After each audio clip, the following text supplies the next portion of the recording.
अच्छा ईशांग नवाज फटक आए और पाबड़ा ने सुन ली वह बिगड़ उठ गई। पाबड़ा शहर था जानिया चक्कर।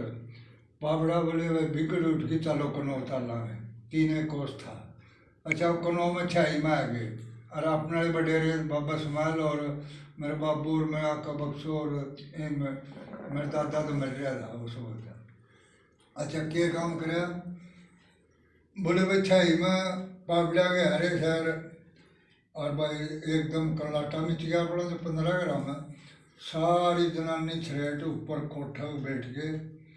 अच्छा जिस वक्त ही बिके अपने 5-7 कूड़ा समाल शाने शाने बाबा राणा मेरा का बक्सो भी बिके ना 5-10 जने आगे भाई मुड़े जाटो आगे लवे मुड़े जाटो एक काम करो।